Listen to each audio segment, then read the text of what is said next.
Alors, on va procéder à la correction de l'exercice numéro 10.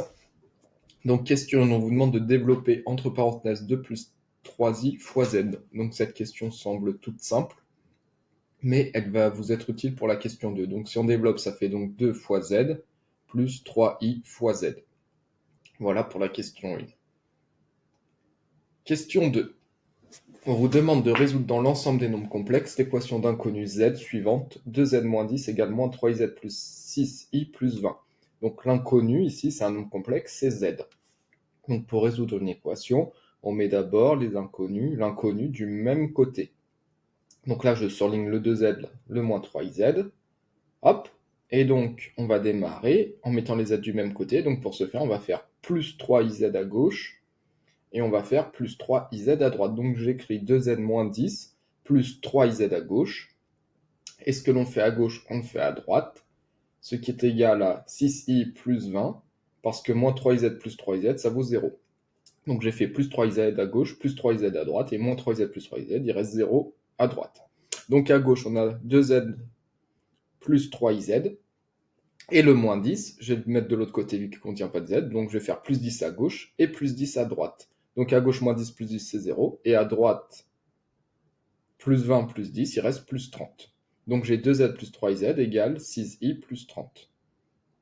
Et là, on a mis les z du même côté, et on va utiliser le résultat de la question 1, 2z plus 3iz, si on factorise par z, c'est égal à 2 plus 3i, le tout, fois z.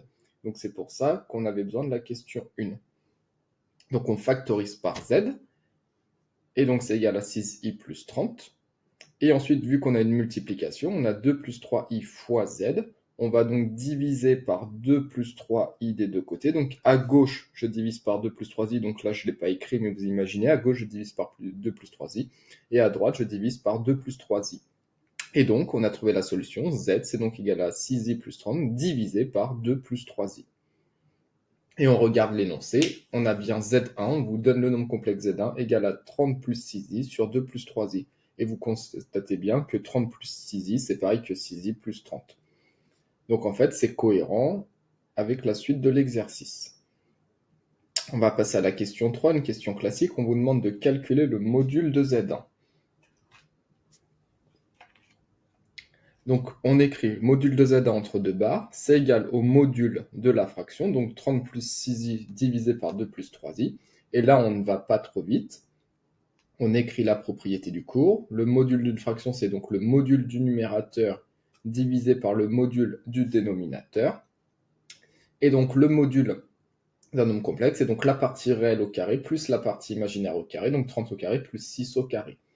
Et le dénominateur, la partie réelle, c'est donc 2 au carré, plus la partie imaginaire, c'est ce qui multiplie lui, 3 au carré.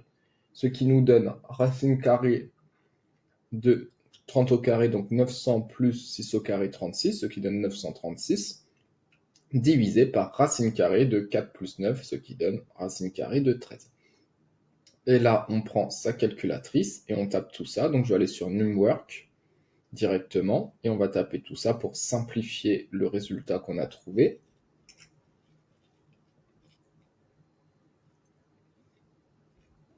Donc calcul, racine carrée de 936.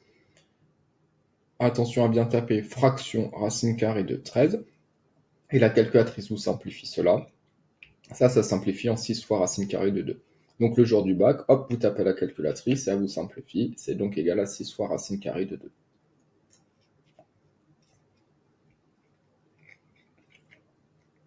Et donc le module de Z1, c'est bien égal à 6 fois racine carrée de 2. Question 4. Écrire Z1 sous forme algébrique. On détaillera les calculs.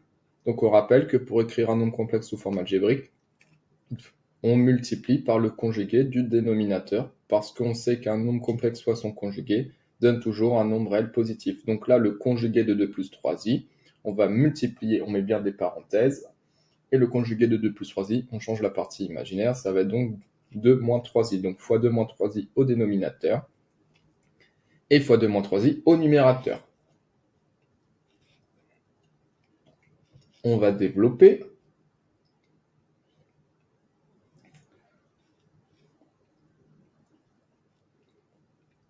Donc 30 fois 2, 60, 30 fois moins 3i moins 90i, 6i fois 2, 12i, et attention, 6 fois moins 3, moins 18, et i fois i au carré. Et on divise 2 fois 2, 4.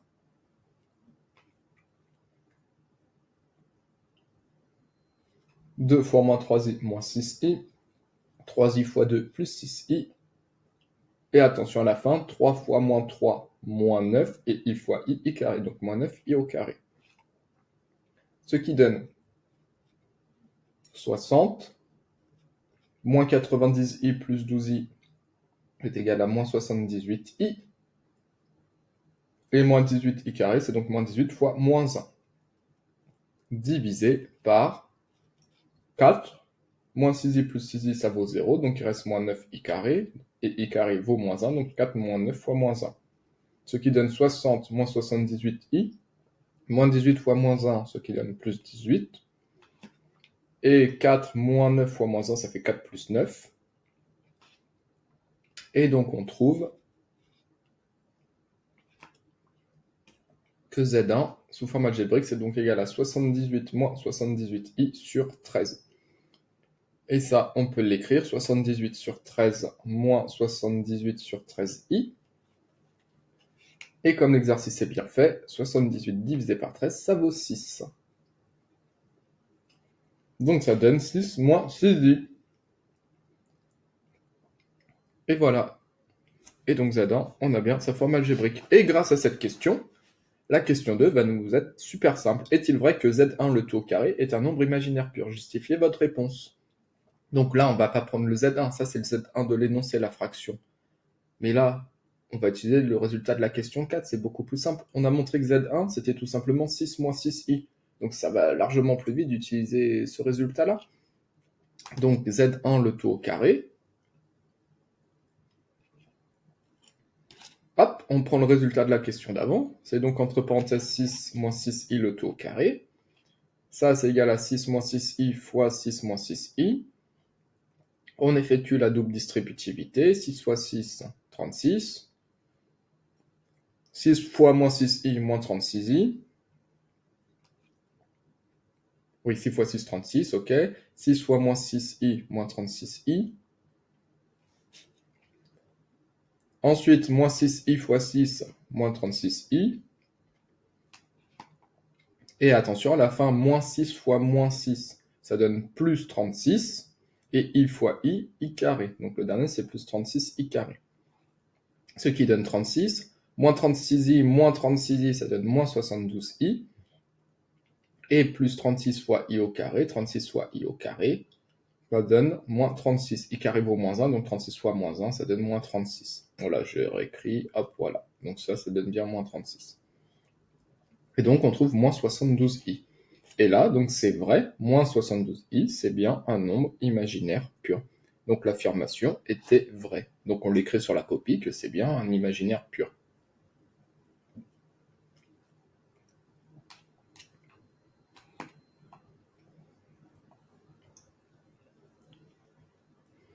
Dernière question. Soit Z1 et Z1 au carré les affixes. Donc les affixes, je rappelle que c'est-à-dire les coordonnées complexes des points A et B dans le plan complexe muni d'un repère orthonormé. Donc le mot important, attention, c'est un repère orthonormé, c'est-à-dire angle droit et OI égale OJ. Donc je vais réécrire que Z1 égale 6 moins 6i, on prend la forme algébrique, et l'affixe du point A. Donc ça c'est vraiment pour que vous compreniez bien l'énoncé, donc Z1 est l'affixe du point A, donc est l'affixe de A. Et Z1 au carré, qui est égal à moins 60, le tout au carré bien sûr, qui est égal à moins 72i, ça veut dire que c'est l'affixe du point B.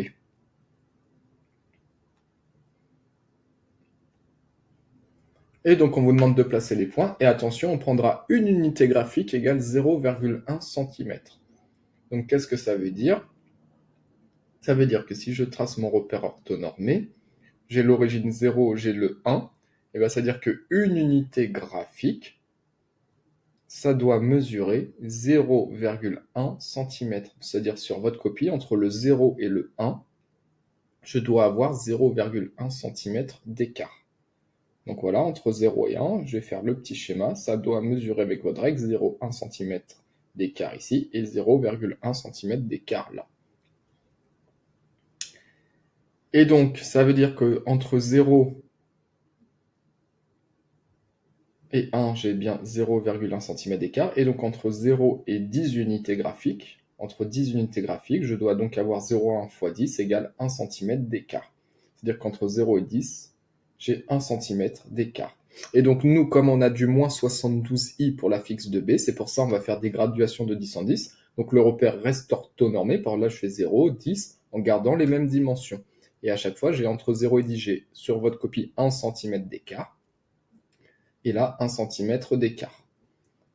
Donc, il faut garder ces ordres de grandeur-là. Et après, on peut les prolonger. Donc, 10, 20, 30, moins 10, moins 20, 10, 20. Et ensuite, c'est surtout, on doit faire moins 10, moins 20, moins 30. Hop, il faut prolonger. Moins 40, moins 50. Il faut continuer pour du moins 72i. Donc, moins 50 à la règle, hein, moins 60, moins 70. Voilà, hop, c'est là, moins 70. Donc, ça veut dire moins 80.